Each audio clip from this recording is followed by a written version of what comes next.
Hey sightseers, SightseeingSally here. We are making our way back to Wisconsin and stopped off in Nebraska to check out some small towns. And this one here is extremely small. With a population of now 106, Tobias used to be a booming farming community with a population of over 1,000 people. Now, with the advent of commercialized farming, that population has dwindled.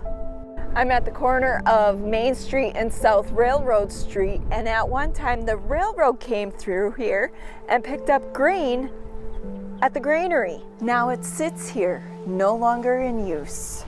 Walking down Main Street in Tobias, you can see what's left.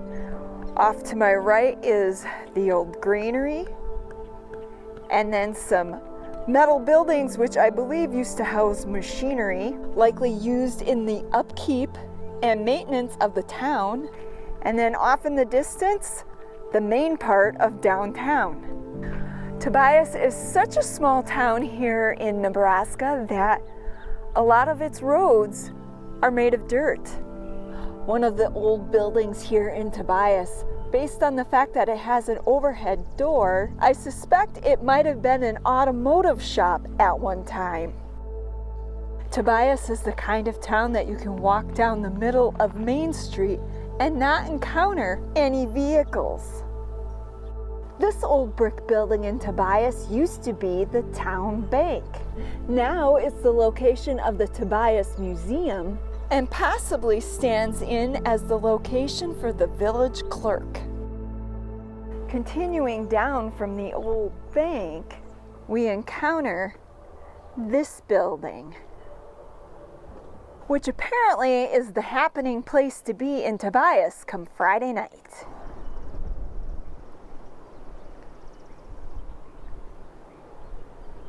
Something I've been noticing as we've been going through these small towns is just how peaceful and quiet everything is. Even though Tobias's population sits around 100, it still has its own post office that operates out of this building.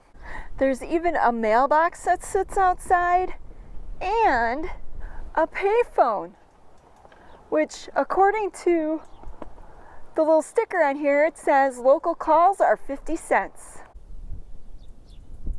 The other thing about small towns is usually you end up getting to talk to at least one of the locals. And we had a gentleman come up to the truck, which he's not on camera, but he did tell us that he grew up here and he remembers when there used to be several grocery stores in town. Looking at this building, you can tell at one time there used to be another building that was attached to it. And if you look down here, you can see where the stoop would have been going up to the building. That no longer exists. What used to be here? I don't know. I can only use my imagination. However, if somebody from Tobias happens to catch this video, and you know, I'd love to hear from you. Feel free to leave it in the comments section below.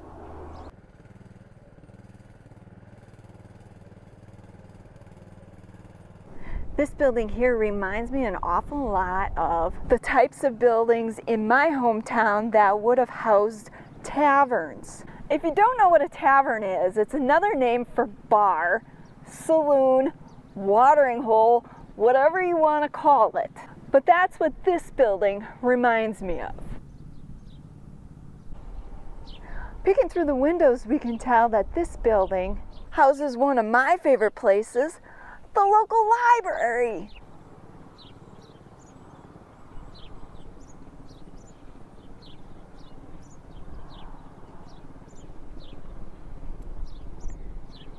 So looking down this main street, with it being so wide, can you imagine what it used to be like back on the 4th of July when they probably had a huge 4th of July parade and a picnic for the townsfolk down here?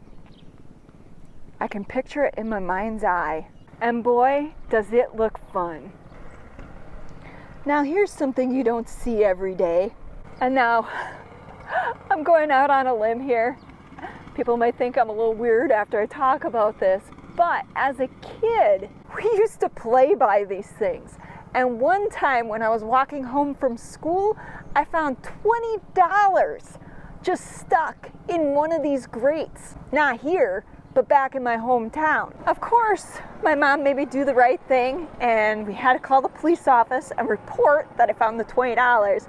Eventually, though, I got to keep the 20 bucks because nobody came and claimed it. Well, except for the neighborhood boy who called and pretended that he lost $20. And when the police called and talked to my mom, she was like, "Was it so-and-so?" And they were like, "Yeah." And she's like, "Nah, he's only calling because he knows my daughter found the $20.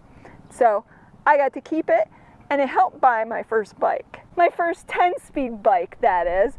And you all got that from me looking at this grate. Isn't it interesting the types of memories that get sparked by hanging out in small towns? So we're taking a closer look at the water tower because there's something I want to show you. In the background you can see the water tower, but in the foreground is the structure I'm curious about. Is it possible that this here, which used to be a windmill, could this have been the original water source for the town? If so, that's pretty incredible. I mean, how many small towns can you go into and find an original windmill that served as the original water source? Not too many, I'm thinking, and yet there's one here. The other thing that I find kind of interesting about Tobias is they've got a boulevard for their main street. Look at that neat house. Looks like they got a greenhouse attached to the back of it. Now that's something you don't see in parks anymore. A big slide, because of course somebody might fall off and get hurt.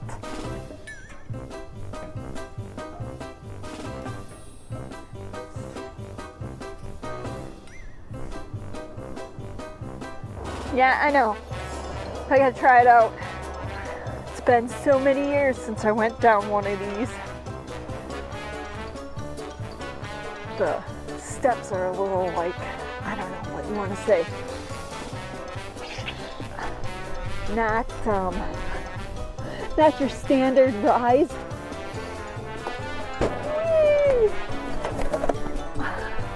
Hey guys, you're on YouTube. Now this is something you don't normally see every day in town. Goats! Friendly little creatures, aren't they? The remains of one of the old houses here, along with a boat. Off in the distance you can see the old granary, but in the foreground are a couple of old vehicles, including an old Chevy Nova.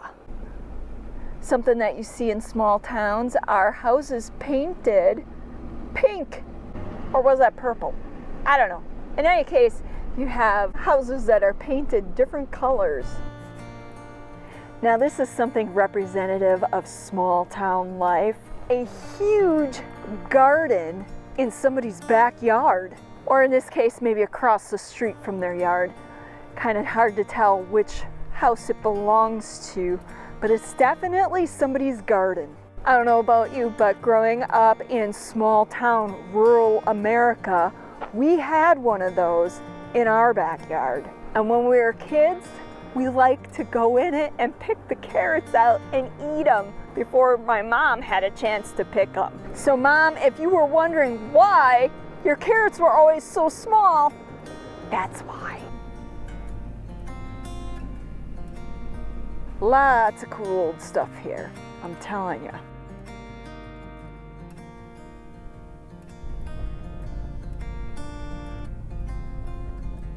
Down at the end of South Railroad Street, which hooks up with Main Street, and spotted an old Sears kit house, which, given my imagination, looks like the local haunted house. And then if you walk down the road a little bit, you come to this building here, which appears to be original to the town. Plus, there's this really cool old tractor sitting here and a swing set decaying in the background. If you look up, you can see the old antenna. Back when watching TV required one that size. And you got your old iron gate. How much you want to bet this tree is a walnut tree?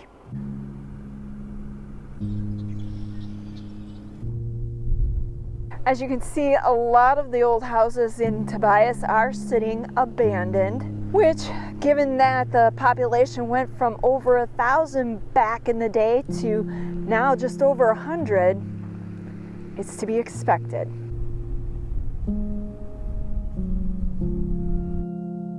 Special thanks goes out to all our fellow sightseers here on Patreon and PayPal. Without you, these videos wouldn't be possible. Who's the boss?